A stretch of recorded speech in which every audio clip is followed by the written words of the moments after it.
água e me aproximar de doutor Fernando Gomes, que já está aqui para a gente tocar mais um dia falando de saúde, hein, doutor Fernando? Muito bom dia para o senhor. Bom dia, Stephanie. Vamos trabalhar, vamos falar de saúde. Vamos lá, esse é o quadro Correspondente Médico. Lembrando que você também pode participar usando a hashtag Correspondente Médico lá no Twitter ou pelo Instagram da CNN, @CNN Brasil.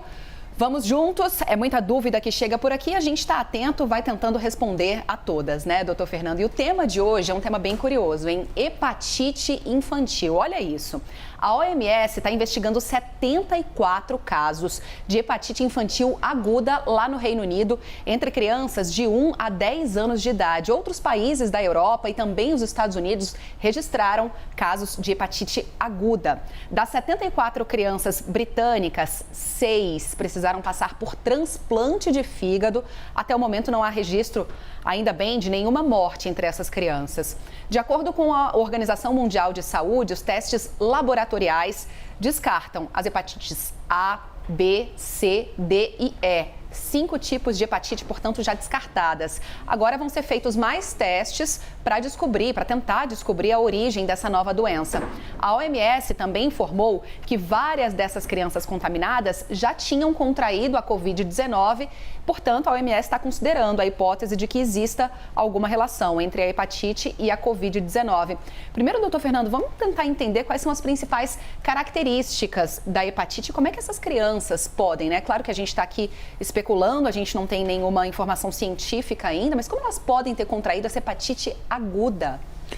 Stephanie, a gente sabe que o fígado é considerado um órgão extremamente importante para o funcionamento do nosso corpo. O segundo maior órgão depois da pele. Tem diversas funções, uma delas é eliminar toxinas do nosso organismo, também ajuda no processo de digestão, tem um papel de destruir hemácias no processo de renovamento dos próprios elementos figurados do sangue, e quando existe um comprometimento agudo, um problema muito grave pode acontecer. Por exemplo, uma hepatite fulminante. Em medicina, sempre que a gente usa esse sufixo "it", significa inflamação aguda, levando a uma insuficiência.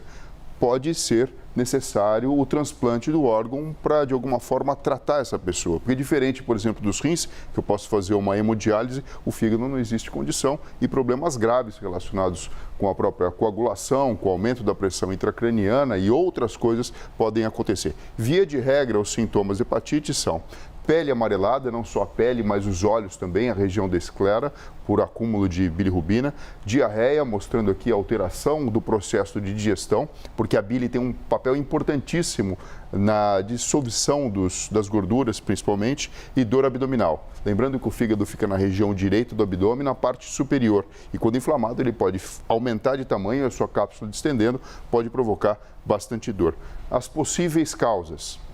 É lógico que o primeiro passo é fazer o que você relatou, descartar as hepatites virais conhecidas, A, B, C, D e E. E todas foram por testes sorológicos, e todas foram descartadas. Por isso que chama tanta atenção. A exposição tóxica a alimentos é uma possível causa. Vamos lembrar aqui, né? Em adulto, por exemplo, uma hepatite alcoólica ou então uma hepatite relacionada à utilização de algum medicamento é uma explicação plausível para casos de hepatite fulminante. Mas em crianças, isso chama atenção. Ou então pós-infecção Covid ou correlação com o adenovírus, um outro vírus, essa é uma hipótese que está circulando por aí, um outro vírus que usualmente não provoca esse tipo de problema, que talvez uma variante tenha, então, sido a causa, e por isso estamos em investigação.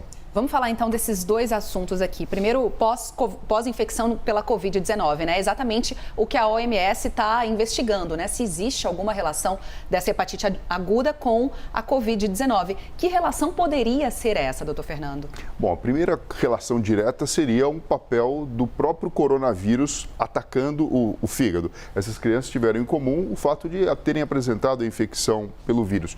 O detalhe é que não foi durante a infecção aguda, não está sendo durante a infecção aguda, mas depois, talvez uma resposta tardia. A gente sabe que as crianças desenvolvem uma síndrome de resposta tardia quando o caso pela infecção pelo coronavírus é grave. Mas também não dá para dizer que seja isso exatamente, Stephanie. A outra coisa é pensar, será que foi uma reação às vacinas para a Covid? Mas tem um detalhe, nenhuma dessas crianças foi vacinada para o coronavírus, então essa hipótese acaba caindo por terra.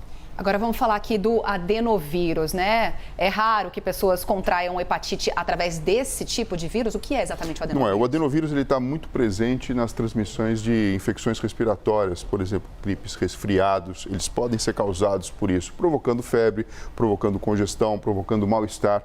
Mas o que chama atenção é que eles tiveram, em alguns lugares, a presença desse vírus detectado como algo incomum. Não foi absoluto, por exemplo, na Irlanda e na Espanha, não detectaram a presença simultânea, levando então a ideia contundente de que isso tenha sido a causa. Mas é uma boa explicação possível, né? Por isso que precisa de mais investigação para explicar esses casos de infecção do fígado. São essas as respostas que a OMS está buscando ainda, né, doutor Fernando? A gente está adiantando aqui o assunto com o que já se sabe até aqui. Agora, vamos falar do tratamento da hepatite. Como é que ele acontece? Bom, o órgão, o fígado, ele tem uma capacidade de regeneração realmente invejável em relação aos outros órgãos do corpo humano. Então, muitas vezes, um tratamento de suporte, sem nada muito específico, já pode ser um bom caminho para que o processo de autocura venha a ocorrer.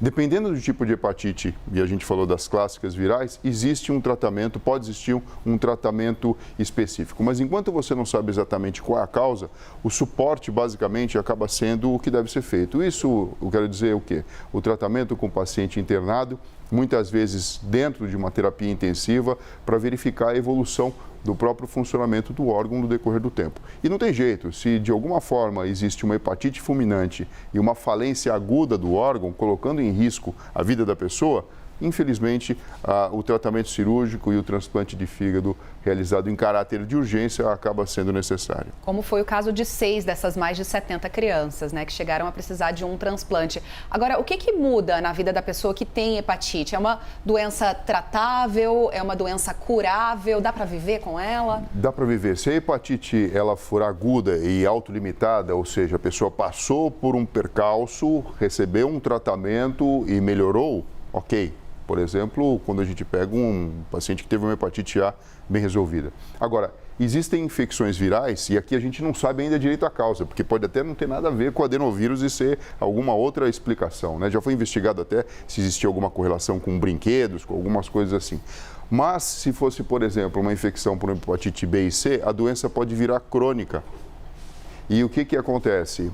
Pode evoluir para uma cirrose, mais para frente necessitar também de uma cirurgia ou necessitar um cuidado especial em todo o decorrer do tempo para que a pessoa não entre numa situação de insuficiência hepática. Então a doença pode cronificar em algum dos casos e isso demanda uma necessidade de um acompanhamento por um hepatologista, que é o especialista que trata exatamente as doenças de fígado não cirúrgicas. A gente está falando de tratamento, mas vamos falar de prevenção, porque também existe prevenção contra a hepatite, contra todos os tipos, doutor Fernando, ou só alguns? Só alguns. O que acontece é que você pode ser vacinado para evitar essa maior manifestação relacionada com a presença do vírus. E cuidados gerais, né? Por exemplo, a hepatite B e C pode ser transmitida por transfusão de sangue, pode ser transmitida através do relacionamento sexual, a hepatite A, a hepatite E, que é menos comum aqui no Brasil, através da contaminação fecal-oral.